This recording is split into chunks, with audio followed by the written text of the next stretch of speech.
Well, hello sentient beings, welcome to another episode of Basic Batches. I am, as ever, your faithful host, Nick. In this episode we're just going to be following up the last episode where I was playing around with the Japanese knife. It's about 2 weeks on from when I did that initial test, and I have to say I am still super happy with it, even if I've not been using it as much as I thought I would be. I'll pass you on to past Nick, and he'll be able to talk you through it in a little bit better detail. See you in a bit.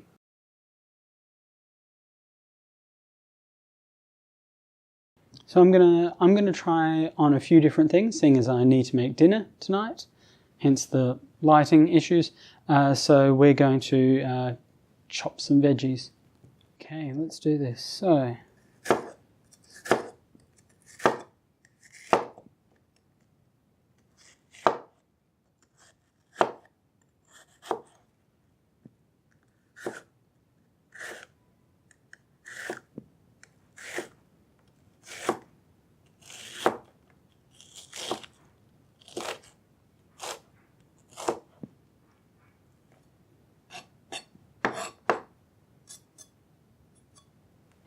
that is pretty much what I'm used to. It's nothing special, but it is quite weighty, so I'm able to just push through the onions. That is roughly chopped. Let's leave that off to that side. I'm going to pull this centre out on this side too. So I already can tell that there's a lot more weight in the handle than there is in the blade. This is going to be harder for me to get used to, because I'm used to not quite an even distribution, but more weight in the blade as I'm operating. So I'm able to push through rather than be a little zip, zip, zip. So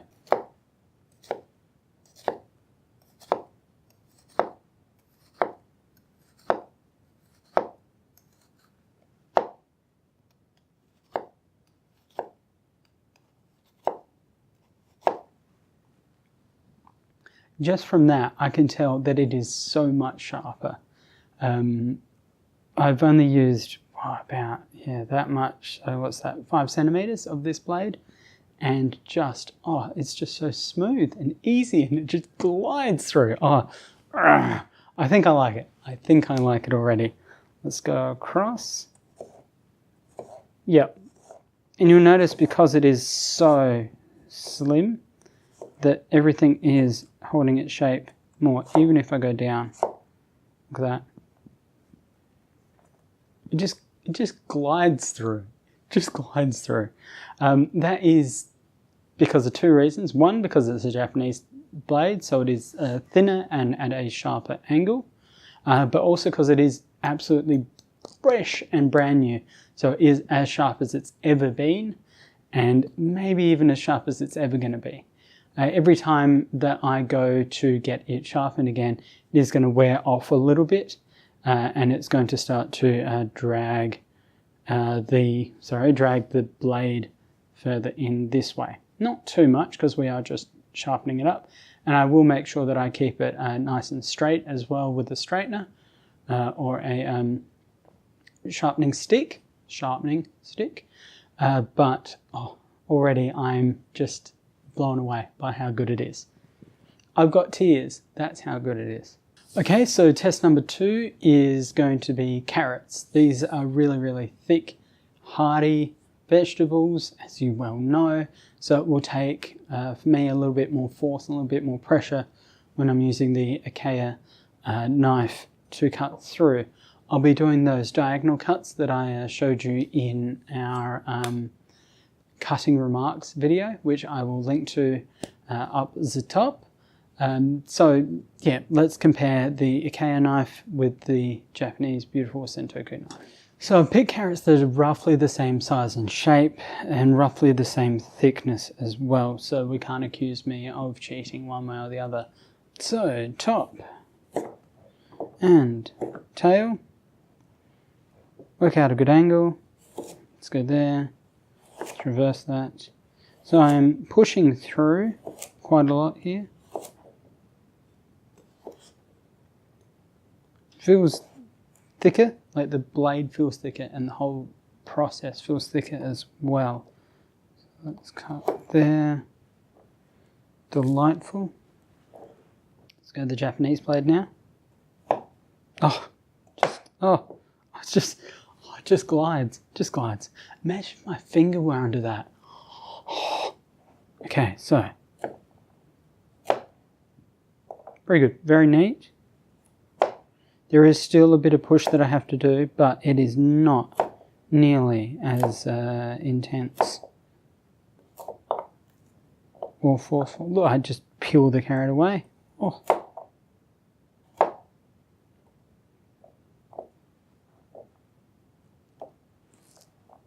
Excellent, fantastic. So, the results are pretty much the same. I'd say this one feels a little bit coarser than this. It just seems a lot smoother, but ultimately when we're cooking that doesn't make much difference. So yeah, I have had to use a bit of force to push this through the carrots, but I've been really, really happy with the result. It's amazing how quickly I've got used to it actually. And the last thing we're going to do is some potatoes. We'll go with these two fairly evenly matched potatoes. And we'll go, do you know what, because the bigger carrot was on the IKEA side, we'll do the bigger potato on the Japanese knife side. So, let's go here. I'm going to cut it lengthwise, set it up nice and straight, and cut large chunks out of it. Might even halve these. So they're roughly the same size as the carrots.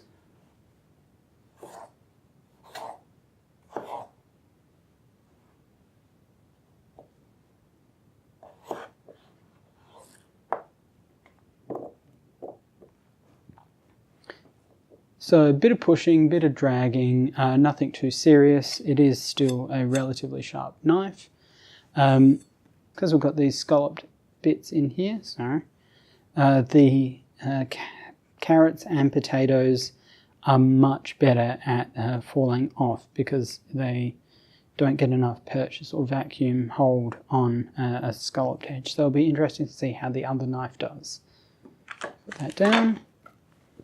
If anyone's asking, these are kestrel potatoes, quite similar to the King Edward ones, I think, off the top of my head. The little purplish tints are perfectly fine. There's nothing wrong with them. They are a very delicious, creamy potato, which works well in a huge variety of things. So let's go to the second one, do the lengthwise. Oh, it just fell apart. Oh, goodness. Okay.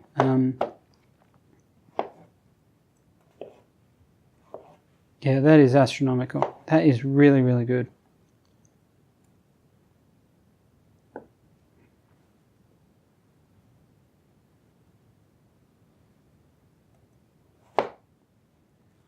It's not, yeah, no comparison. Absolutely no comparison.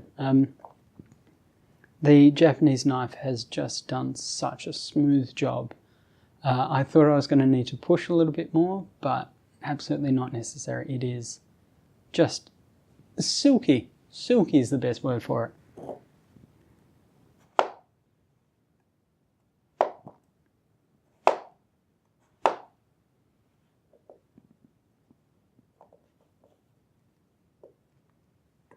Let's compare the feeling. Rough, even roughness, even texture throughout.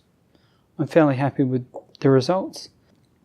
So overall, this has been fantastic for me to get an idea of what the difference is between a cheaper knife, the sub $30 knife, I think, and a very expensive, I'm sure, knife, which I still don't know the price of because it's a gift and I'm not even going to look it up. But I can just tell that cutting things with this is just so much more enjoyable and so much easier. I thoroughly recommend, if you have the denarii, if you have the lira, if you have whatever it is, go out and get yourselves a Japanese knife. The maintenance will be harder, the keeping the edge will be harder, but the ease of use is just remarkable. As always, keep your fingers out of the way though. Well, I hope you've enjoyed that video, sentient beings. I certainly enjoyed making the video. I enjoyed cutting the veggies, and I definitely enjoyed eating that Japanese curry when I had done with the cutting of the veggies. On that point, I will be going to Japan for 1 week in a week's time. So 28th to the 5th of November 2018, I'm off to Japan with this new camera, which I picked up a couple of weeks ago. It would have arrived a couple of days maybe after I shot that video with the cutting. So yeah, I hope to bring you a bit more content, and I hope to bring you a bit of content from Japan as well, which would be really interesting because they have a very, very different cooking style, presentation style, and a food culture that I'm used to with my surprisingly Anglo background. So stick with Basic Batches. If you haven't already liked this video, absolutely like it. Love the video, but click like. As well, I would definitely recommend that you subscribe so that you get updates on the content that I'm going to put out in the next few weeks.